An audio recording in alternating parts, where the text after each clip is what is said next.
Hello and welcome to 101 Blockchain's testimonial, the live interview. Today is with Jolyon Ellwood-Russell from Simmons Simmons. Jolyon, thank you for joining us today. It's a pleasure having you. Thank you very much. Delighted to be here. So, just as a refresher, 101 Blockchains is the world's leading online independent global network for enterprise blockchain practitioners. The one thing that we want to make sure everybody understands and socializes with is that we do not sell blockchain. So our intention is not to preach the beauties of the technology, but rather, as we will do today with Jolyon, understanding how the technology can be used as an enabler for personal success. So having said that, why don't you tell us a little bit about yourself before we go into the questions? Yes, absolutely. I am a lawyer, partner who's based in Asia, and I'm a finance lawyer, but I have been very much involved in trade and commodities over here in Asia. And so that has been a big focus, but obviously in the last, ever since fintech sort of took off and technology has enabled, has accelerated so quickly and indeed been adopted over here in Asia, I've sort of turned my attention a lot towards trade tech and the use of technology for trade, and the use of trying to find or solve the issues of paperless trade is obviously one which a lot of people talk about, and so obviously one of the key components of that is using blockchain as a solution, or one of the solutions to providing more efficient international trade and the financing of international trade. Great. So that's so you were thank you for this quick introduction. So you're somehow anticipating the answer to this question. So what is your interest in blockchain? So my interest in blockchain is to make is to provide trust, I guess, and to provide solutions. I mean, as a lawyer, we're always being asked by our clients, what are the risks and what are the solutions in wanting to do a transaction, whether that's buying or selling of a product or of a good, whether that is financing, whether that's whether they're lending the money, or whether they're buying into a company that they think is going to make something or produce something or do a service. Then it's the role of a lawyer is always to say, right, well, what are the risks that are involved, and therefore to try and protect the party from the other counterparty from those risks that they identify. Now within trade, and specifically trade finance, then for the over hundreds and thousands of years, the premise for trade and trade finance is never trust your counterparty. And effectively, and so trade finance has developed up to seek alternative risk mitigation around that. So people use letters of credit, people use assurance, people use escrow, people use pay on demand, and and for various things, whether it's a case of whether they want to get paid, or whether they want to trust the actual goods, or whether they think that the goods might be intercepted, or whether they trust the counterparty, or whether they want to give them credit. So so law around sort of trade finance is always, and trade is always about making sure that what the person is buying is right, what the person is buying gets to that person, and that the person pays to the person who has produced it or delivered it. Now, there are so many different risks within all of that. There's more, what could go wrong in all of that. And there is plenty of things that go wrong. And over the thousands of years that we've developed, we've developed into this paper paper trail of documentation, whereby you're identifying what what the risks are and what the remedies are, and that's effectively your contract between all of the different parties. Mm-hmm.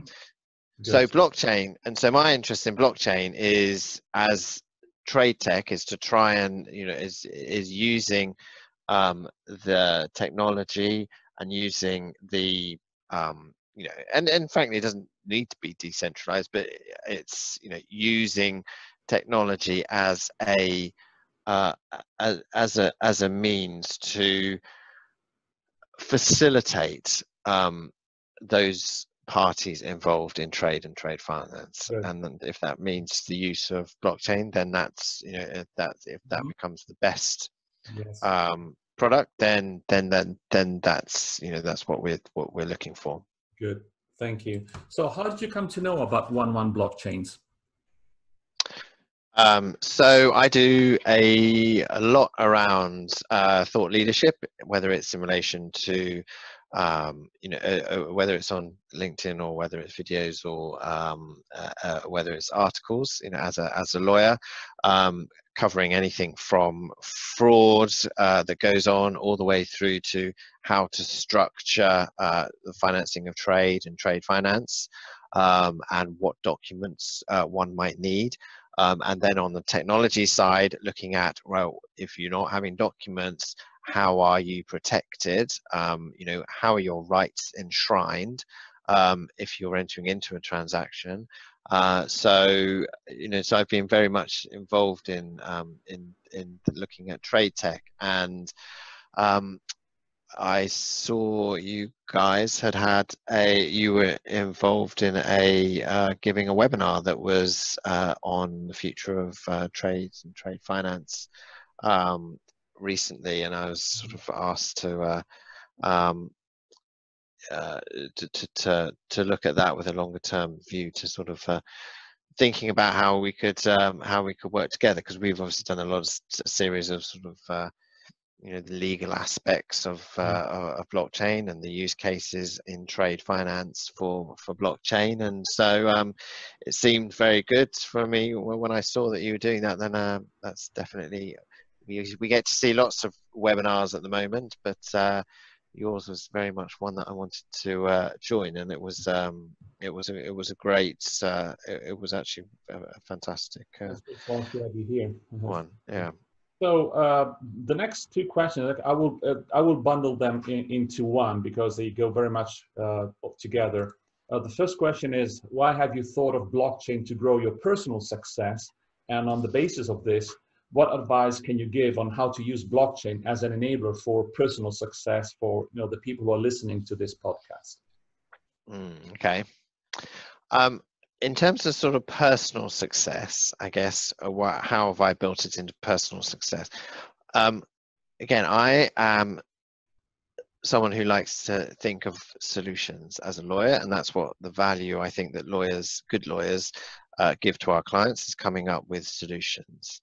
Now, trade has been around for a long time, and so has trade finance, and providing answers to a lot of trade and legal disputes around that, and protections around trade and trade finance, and people losing money and gaining money, is all part of the business, and is part of trade.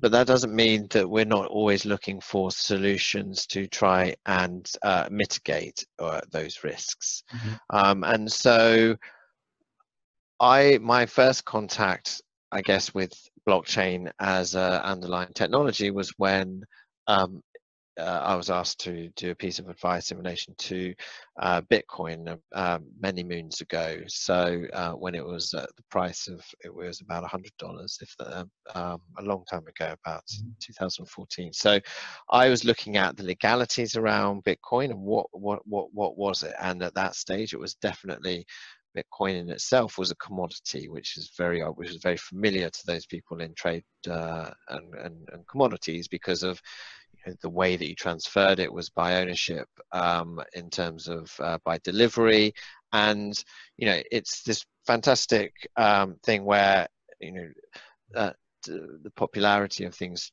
shift over time. Like if you had, and I looked at sort of Bitcoin and blockchain then as you know, as very much a trend, because I guess within trade, if you think back maybe you know, almost 200 years, when people were doing trade at in the coffee houses of London, and globalization was just starting in international trade, then that was very much a decentralized sort of way of trading. People in the coffee houses, they would have bits of paper that would very much sort of represent bits of bills of exchange and cargoes, and so that was the first decentralized system, and it worked very well.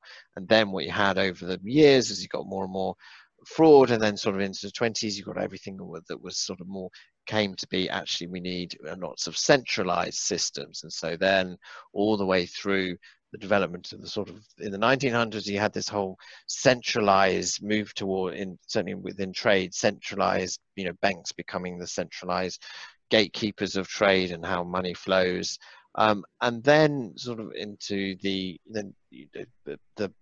Bitcoin revolution and the underlying blockchain, and you've gone back to this. Well, hang on, why have you got all of these centralized?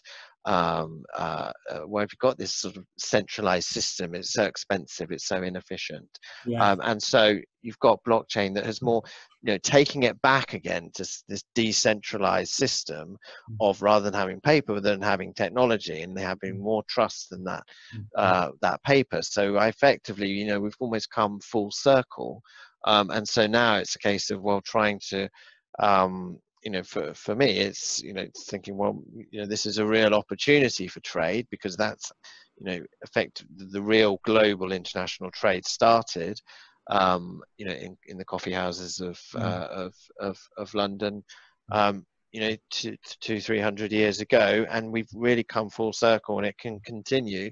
But we don't need those pieces of paper anymore. We don't need, you know, we can trust the technology, and blockchain has been able to, will hopefully be able to give us that bilateral, decentralized, you know, system, or enable that relationship between Yeah. traders to exist. Yeah. And so that's, you know, trade is bilateral, and there's nothing better for reflecting that than a decentralized system.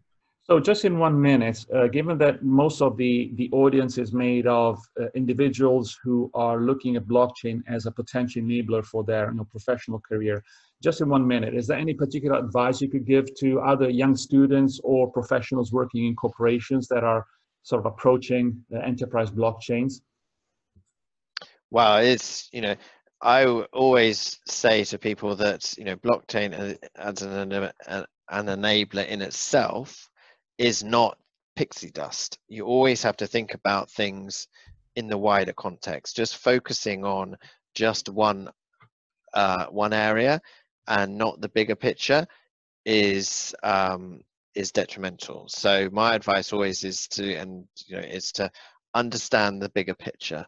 If people, you know, we often get clients that's, you know, who come to us and say, right, yeah, we need, you know, we're going to implement this blockchain solution, and it sounds great, and then they take it to the end customer, and the end customer says, you know, I don't want to do that. We work on fine margins. We don't need to, you know, I just like the way that we do things at the moment. Yeah. So there's all sorts of, you know, things that people have the best ideas, but and the best technology, but technology alone is not, you know, is not good enough. It's about people. And then if people can use technology, and people can appreciate it, and if people can adopt it, then people won't sue and won't get angry, and will pay when they need to do so.